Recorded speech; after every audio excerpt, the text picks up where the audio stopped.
Let's go for a little ride. This is Illiterate. My name is Evan. My name is Taylor. I read an article this week. I watched a movie. This week, we are covering The Fast and the Furious.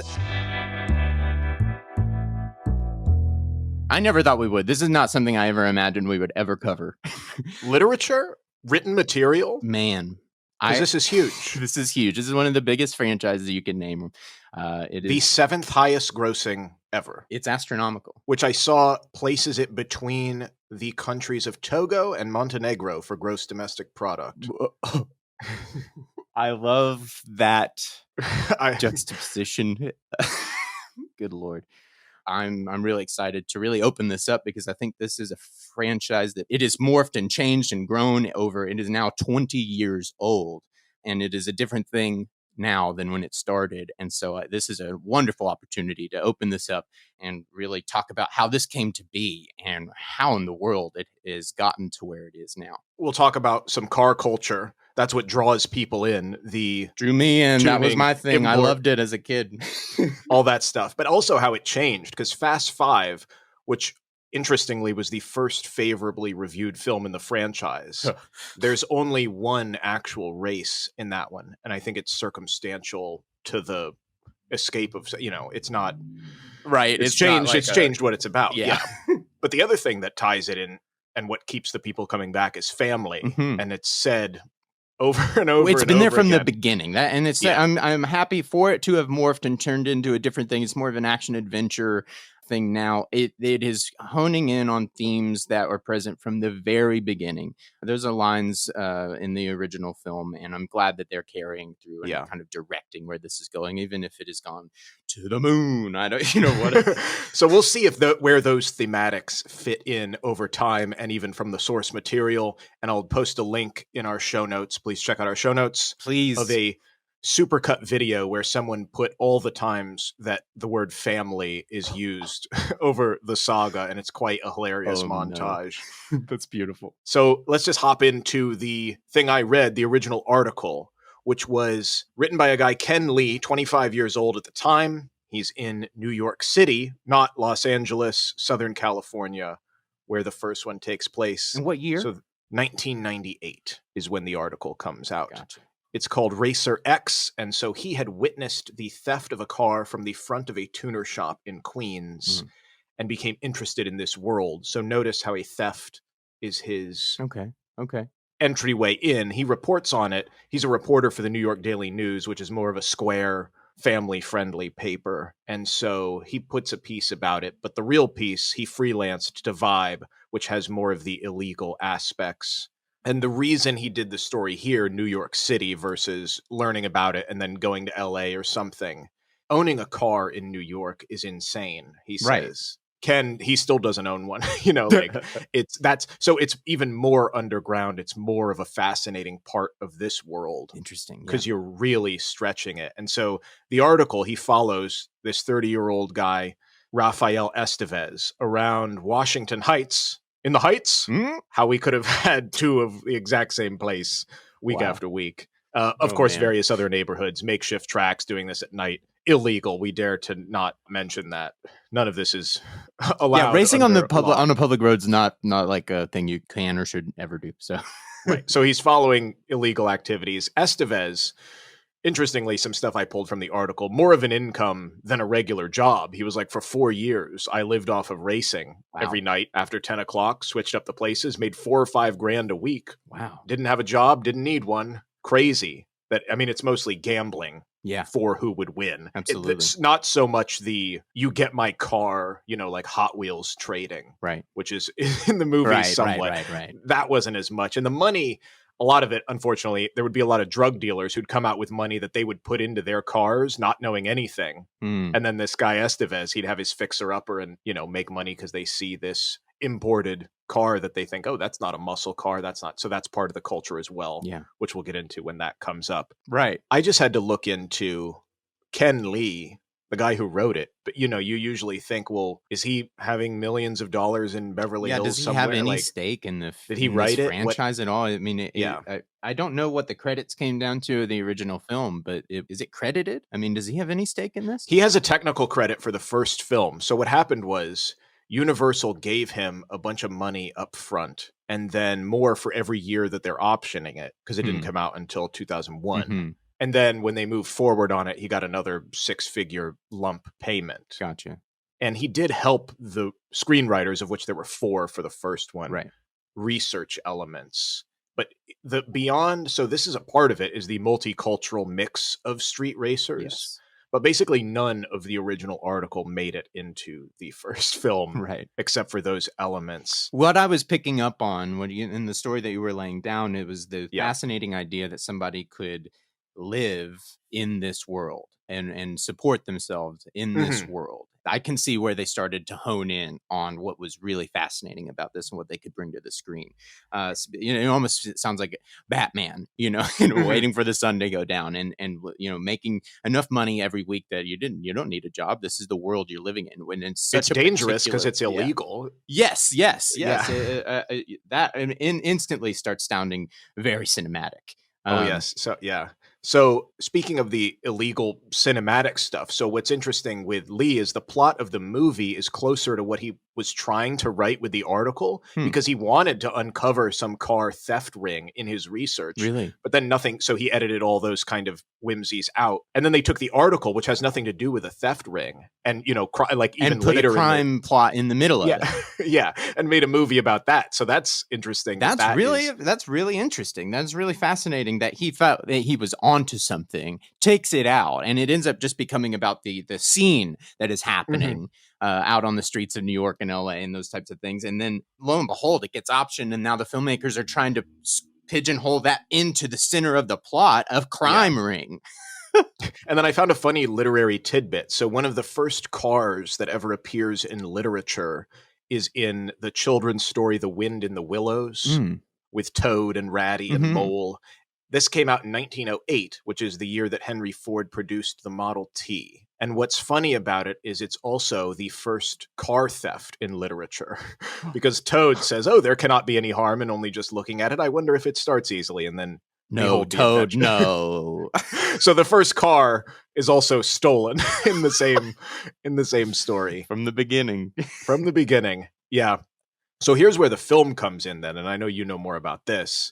It was sort of trying to be a ripoff of Point Break, which is an undercover agent investigating robbers, develops a relationship with the leader. But instead of the surfing community, it was this burgeoning street racing community. Right. Just a year before Gone in 60 Seconds came out. But of course, that's not a massive franchise. No, that's actually it's interesting you bring that up. That was also another one of my favorite movies as a kid. I was into car movies as a kid, always. But Gone in 60 Seconds, like you say, it did not spur any sequels. It didn't have a franchise at all. It itself was a remake of a 1970s car movie. Though it didn't spur a massive saga franchise, it definitely made an impact. And it's really fascinating that these movies are circling around this. I am finding myself really fond of Fast and the Furious and the risk it was at the time. Why is that? Because take the saga away from it. All these sequels that have happened, take that out of it. This is the first one. None of it exists. They're grasping at smoke. They've got this article. There's something happening on the streets of New York and LA. And it takes them actually going down there. The filmmakers go down there and experience it. Then the cast goes. Once they actually start casting this thing, Paul Walker and Vin Diesel go down, because they were nobody, right? They're really nobodies. Paul Walker has been in a couple movies. The biggest thing he had on his name, it comes out the same year, Joyride. It's a little a B horror movie, on like a road movie, just barely getting his name to where he's getting some lead roles in some really low budget movies. So this is positioned as a studio movie. It's low budget, low risk, but it's high genre. So they're trying to see if they can position him into more of a Bullet, kind of character. Yeah, because he literally resembles Steve McQueen. Exactly. So Vin Diesel at this point is a supporting actor. He had done he had directed an indie movie. He had just come off of doing that. He had been in the biggest thing he'd really been in to be visible was he was a supporting character in Saving Private Ryan, but he's not in it a bunch. But he is there. Oh, okay. So these are people who have careers and they're on their way, but they're They're more pulled from the art scene, and Paul Walker is on his way up to maybe be a studio leading man, maybe. And then the title of it was originally called Redline, which all the way through into post-production, it was Redline. Yeah, and then it was also Racer X, Race Wars, Street Wars, like really lame stuff. You had asked me to look into because there is another film called The Fast and the Furious. Yes, I'm interested in actually the now this cinema history link here. Because we'd mentioned Gone in 60 Seconds. We'd mentioned they're pulling from Bullet. And they're visually pulling from Bullet too. See the late sequence of this movie where they're chasing down Johnny Tran, and then they have the street race with the Charger. That is all designed to mirror the coverage, the shots from Bullet. Going down the hills of San Francisco is meant to mirror and evoke exactly that, going through the hills of Los Feliz. Oh, interesting. Absolutely. So yeah, the title, The Fast and the Furious, is from a 1955 B movie by Roger Corman, who is the B-movie king. He has 418 producer credits. Good God. And this is about a wrongfully accused convict. He escapes. He holds a woman hostage in her sports car and then goes on a race to secure his freedom to Mexico. It's all available in the public domain, so I'll post a link to it. And I looked at it. Yeah. And it's like it's from the 50s. So it's the old cars that look like they're from the first Le Mans race. Yeah. Like this thing, talk about stunts. This looks so dangerous. It's in black and white, but I'm sure it's like, God, they probably had no filming protocol. So the creative team saw that he had made this and they said, oh, that's the title. Went on Race Wars. What is that? Redline. Get that crap out. Yeah. So now we can evoke old cinema. Now we can subtly to movie people go, hey, is this a remake? Is this I know this, Yeah. So Universal gave Corman a deal, which he said he was grateful for, because it's like they could have just stolen it and then I could have sued them and then I would have lost and it would have been a bunch of money nonsense. But they said, hey, we want to make a deal. We just want the title rights. But he said, I want stock footage from your vaults of all Universal stock footage that you have. Whoa. And they said, sure. Because he's still in the B-movie scene. Yeah. So he took it and made a sci-fi channel film called Cyclops. That's cool. That's some really cool negotiating. He's like, okay, get a little bit of a payday. And I want, give me some footage. Yeah, and I'll make something out of it. Like he's continuing to work, making a bunch of B-movie stuff. Now you're going to partner with me. Thank you. Yeah, so he's all good for it. That's great. During the filming, speaking of scary car scenes, I saw for Fast and Furious 1, 78 cars wrecked on and off screen. And then you said it was a small budget as well. It was the whole budget for the movie is, I think, $38 million, ranging into the $40 million range. The car budget was only a few million. Craig Lieberman was the technical advisor and owned the Supra that ends up being the star car, the one of replica of which was just sold. So one way they actually got around the budget here is instead of building these cars all from scratch, they ended up renting the hero cars. They went and cast the cars themselves. They held casting calls for cars, and they cast each one of these cars as a character car, and then replicas of that, visual replicas strictly, were built of those cars to be the stunt cars. So it was very interesting how they attacked it for the first film in a budget-minded way. If you look at the movie, the cars are in very basic colors. They pop out from any other cars you'll see on the screen, and they are connected by this type of visual design. And that's not meant to mirror what was going on authentically in the car scene, but to help paint the picture of what cars and what characters you were supposed to pay attention to. And it's very basic color theory. And I actually think it's beautiful the way it's turned out now. Well, even the poster kind of emphasizes that. Yeah.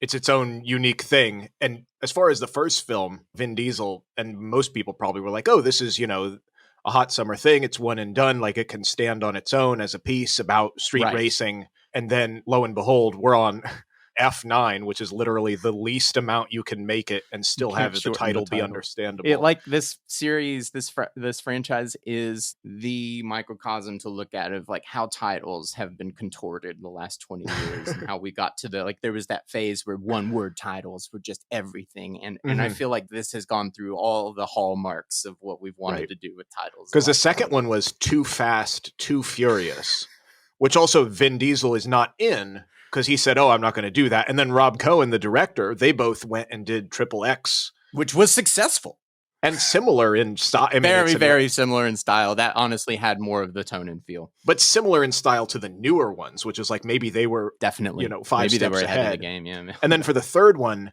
Justin Lin started out his film career with a 2002 Sundance hit, Better Luck Tomorrow, and then made another studio film before Tokyo Drift, which is completely different characters and setting from the other previous one. So it's such a bizarre series, how it unfolds. And interestingly enough, and I rewatched the first one, and I went ahead, me and my wife decided to rewatch the second one just to get some like context of how quickly it starts shifting and how it started shifting. And I don't think the sequel is as bad as I was expecting it to be on a rewatch. And I actually found a lot of good in it. But one thing I wanted to highlight about why I found it some good in it is because I actually realized it's directed by John Singleton. So it's not like they just gave it to anybody who didn't care. It's like, no, this is a real filmmaker who really cares. This is a black filmmaker who really tried to make it into an undercover crime movie, kind of. Yeah, that's what he does. Yeah. So it's like it kind of fits in. He's behind Shaft. He's behind. He's behind all of those kinds of things. It makes sense that it would go to somebody like him. It's interesting to see the choices made over the course of this franchise. Oh, for sure. Because they instantly start trying to piece it together, and it stumbles. And I think by the third one, I had stopped watching because we totally lost all the cast and. I think I caught that one on home video. But yeah, I haven't seen all of the movies. Well, and Justin Lin, the reason I brought him up for the third film, talking about how they're interweaving people and moving things around, his first film, the Sundance hit Better Luck Tomorrow, it's about two overachievers who become bored, enter the world of petty crime. It's an all Asian American cast. It's set in high school. It's pretty amazing for the time, the authenticity of it and how it's made. But it's the origin story to Han's character, how he's gone bad because of his past and his ideology about doing the wrong thing. Whoa. It's not endorsed by Universal, but it is just a character that he had in another movie that he made. And then he said, well, that's going to be one of the characters in Tokyo Drift. And nobody said anything. And there it is now. And I think he's in the 9th one as well. That's amazing. So yeah, he's been opted into the family. And it's interesting the people that have come back. They've brought out back most people, but then there are some people that they have not. It's like Ja Rule got replaced by Ludacris entirely. Right. Ja Rule is like one of the main street racers in the first one, not connected into the plot, but he's in the first street race you really see on film. And he was responsible for the entire soundtrack. And one interesting thing about this soundtrack is it is one of the only soundtracks that I've ever seen that is a two-parter soundtrack. And the reason for this, because I was so interested this, the original soundtrack drops with the release of the film in the summer. The film explodes into an unmitigated phenomenon. By the time of the release of the DVD, they were nearing $200 million. I mean, it was insane. This instigates that they put out a ton more product. Merchandising goes into high gear through that fall and into Christmas. For Christmas and into the new year, they put out the second part of the soundtrack. Blows my mind looking at it now because I'm like, how are there two? Like, what does that? Huh? Yeah. But speaking of the success and it exploding and who's missing and Ja Rule just disappearing, where did Vin Diesel go? Right. He's absent entirely from the second one, but he has a cameo in Tokyo Drift, which then cements him as the main character for 4 and onward. Right. But another similar to the Roger Corman situation where he's like, give me some stock footage and you can have the title. Vin Diesel said, I will not have an acting fee for that cameo if you give me the rights to the Chronicles of Riddick character. Ooh, nice. Yes. That's why the 2013 film, which is just called Riddick, was made with him, which I never followed any of that stuff. But I just thought it was funny. Another compromise with the studio. Yeah. So the critical reception of the first 4 films were mixed to negative, and then 5 and on were more positively received. And there's this emphasis change from street racing to crime and other things. But I was interested what your take is then on the first one having storytelling prowess. What is the reason that you're like, oh, this holds up? Yeah. What stuck out to me and what I would really like to challenge people to go back and look at this movie and what they might find This movie misdirects the audience about its main character for 40 minutes. We are brought into this film with a taste of a truck being taken down, and then you move straight into it's visual storytelling. You move straight into underground street racing, tuner cars, and setting up that world.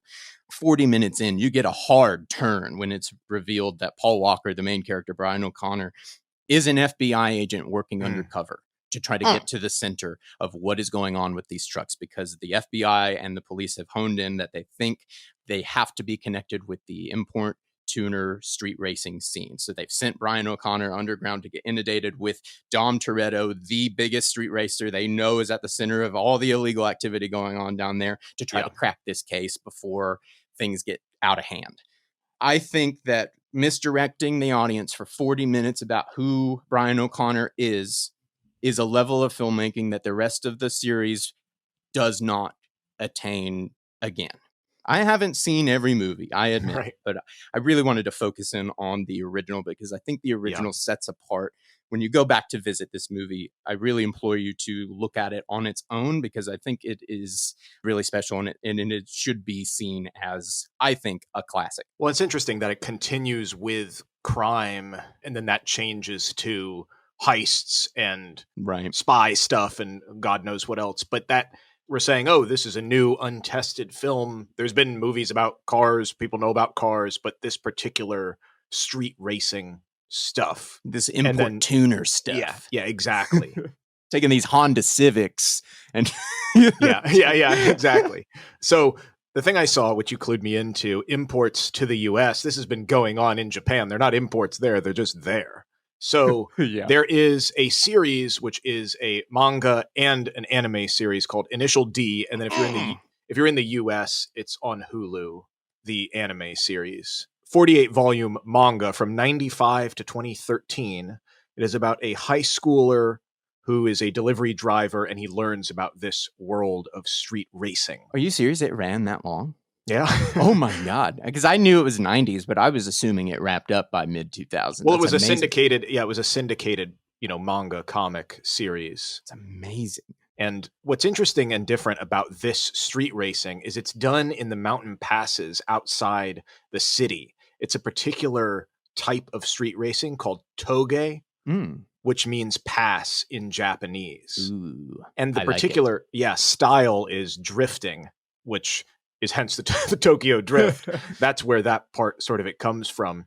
And then there was actually a live action version of the story, a film which came out in 2005. Whoa. And was nominated for Best Picture at the Hong Kong Film Awards. Are you serious? I did not know that. I've got to check this out. Yeah. But it's much, much more technical, really in deep to the cars and the sport. Obviously, the Fast and the Furious stuff went the other way, but it started out in a similar place. And this series, it's the closest thing that I can think of Fast and the Furious before Fast and the Furious. Yeah. It really is the only thing that really has all the elements kind of that adds up to it. And so how these artists got these elements, there is a consultant for the manga and anime, Keiichi Tsuchiya. He is known as the Drift King, popularizes the use of drifting, even in non-drifting race events. He popularizes it as a motorsport. He is also two-time Le Mans class winner, meaning the cars are in different classes. Yeah. He won for his class of car in 95 and in 99. Oh, man. Where he won 8th overall and then 2nd overall as well. Wow. That's amazing. If you're just joining us and interested in Le Mans, please go check out our episode on Ford Ferrari. We did a whole thing on Le Mans and all of that, so please go check that out if you're just joining us. Sorry to interrupt. Yeah, no, that's great. Go back. That's why I was interested in it, because I know how hard it is. Yeah, to do all that. Yeah, that's why I'm like, no way, Yeah, so he was a stunt coordinator and stuntman for Tokyo Drift. Oh, sick! And then he's also for the Deep Cut. He was a cameo. He acts in it. He's a fisherman where they're doing some drifting thing, and he says, "You call that drifting?" And it's like nobody would know unless you're in Japan and in this world that was him. But Aw, I laughed when I watched the clip because I'm like, oh, I get it. that's He's so the drift funny. king, and he's making a joke about how they don't know how to drift. That's great. I love that. Um, Okay. I need to, and I honestly, I'm excited to go back and rewatch all of these through and yeah. through. I did the first two, and I was expecting the drop off for the second one to be just so stark. And it wasn't. Mhm. It wasn't as bad as I was thinking. It was definitely different. I'll be really excited to get back into Tokyo Drift. That's Which definitely one that definitely I slept on. leans into the car culture. Right. So I looked into the import scene stuff then, since that's what they shifted away from. I looked into an article on Auto Week. It was huge. That's the stuff that grabbed me as a kid. That's the stuff that kept me buying things, video games, cars, models, that Yeah, kind of yeah. stuff. As far as me, a kid going to the movies, then going into being a teenager, not too far from getting a driver's license, that kind of thing, very successful, getting me interested in cars and things like that. I was definitely inundated into all of that kind of stuff Yeah. growing up. And there's a car scene in every generation. Hot rodding Right. comes out of the post World War II prosperity. Absolutely. Absolutely. American Graffiti is a film that played a key role in reminiscing on owning a hot rod. That's an My early original George Lucas thing. DVD I checked out has a history. Like, it's amazing they did this back in the day. It just has like a history lesson behind the scenes video of just racing, like the history of racing, and they talk about NASCAR. Like they talk about it all. It's like a 20-minute thing, and it has almost nothing to do with the movie. It's just about racing. Well, that's before YouTube, where you couldn't find. I know. I was like, I found that so quaint to be on the DVD. Yeah, well, how would you know? I mean, God. But here we are talking about it on a podcast. For real. The next thing that comes is the muscle car generation, the Mustangs you mentioned. Absolutely. And then somewhere in the late 80s, early 90s, small front-wheel drive cars, the Civics, the Integras, the Supras, the import scene starts out in California, the West Coast world, which is interesting that the article was about New York. Yeah, yeah. But it really, then they recentered it where it started in California. There was a big racer in this import scene on the West Coast, Adam Saruwatari, and he was observing from the films the family feeling they get. Because initially it's a bunch of crazy kids having a good time doing crazy non-conventional things. Right. Driving vehicles to the track or the illegal track, having barbecues. There's still issues and beefs between people, but most everybody is out to have a good time. That sort of transcending race, at least on the West Coast at the time, half were Asian, but the rest are from all different ethnicities and backgrounds. Yeah. Not even all rich kids who are getting the best equipment. Bunch of blue collar guys as well. I think the filmmakers for the first one were really out to depict this culture as plentiful and diverse as they possibly could, because everything you're saying, I'm like, I see all of that in the original. I think that was so much of what they were trying to do, is really authentically bring this multicultural scene to the screen. And then some of the family aspect stuff that also gets applied. According to Michelle Rodriguez, Vin Diesel changed the line. He didn't like to incorporate the word family in the first one. So he's credited with being like, no, this is what this is about. And then they've held true to that for all of them. But it's funny because it comes down into the break for the third act, and Ted Levine gets to deliver it, and he knows that Paul Walker's character is torn between his love interest with the Mia character, Dom's sister, and he leans in and he says, "They're all sorts of family, Brian. That's something that you're going to have to decide." It's still there. Yeah. It's still very present. And that first movie is about the Paul Walker being torn between these two worlds. He's found a world that honestly maybe he feels like he belongs in a little bit better. What do? You have to make a choice of who you're going to be. And that's what this movie is centered down is, well, who is Paul Walker's character going to be? And who is your family going to be? Exactly. And there's definitely aspects of that have carried over, even though the tuner import culture has not. You know, the metaphor of extreme trust, they let people take the wheel while they jump out of a moving car. Like you have to have that shared activities together. Eating communal meals is often featured in the films. Formidable females as well. Oh, man. In the cast, which is not a part of the tuner culture particularly. Strong female characters. I've got to commend the creative team on this. The Michelle Rodriguez Letty character and the Jordana Brewster Mia character, they're strong female characters. They're not damsels in distress. Michelle Rodriguez kicks ass. I don't know if I could say that on this podcast, but like she is a fierce character. She throws punches, man. She is on the team taking down these trucks. She is And they build up the Mia character as being able to drive, being an equal part of this crew, but maybe somebody who's more college minded when she's actually getting there. She's studying. That's what is presented in the first film. But it doesn't come out of nowhere in the final act when they're trying to save Dom's crew from this trucker who's laying down the law. It's no surprise when Mia can drive the Supra. Yeah. They built that in. It's on purpose. They made these girls get driver's licenses because they had to be active in this plot. They could not be passive. And and though it might not be them necessarily, we'll say the scene leans male. That means it is a huge choice for these filmmakers to go, no, our female characters have got to be as strong as they can be to be authentic, serviceable characters in this plot. Right. And it's not just strong that like, oh, they're driving cars, but like you said, they're also not like, I know Michelle Rodriguez pushed a lot to be like, no, this is how I would interact with men. This is how I would act if they treated me this way. I'm not going to be some floozy for the male characters. Like she pushed for that in the script. And they loved that input. And that's what I love about the think tank that was around this movie. It was really taking ideas from all sides. And I think that served them. So that pushes us to them changing the scope of the films. Obviously, big reason, money, which there's more of an audience for something that doesn't have to centralize on the niche thing of import car culture to just say, oh, we're going to make a big blockbuster action Hollywood thing. Right. This movie doesn't lend itself to a sequel. I would say they should have never made a sequel. And in the reality of this plot, when these characters part ways in the final frames, they never interact again in the reality that they've set up. And I want to tighten down on the reality of this plot.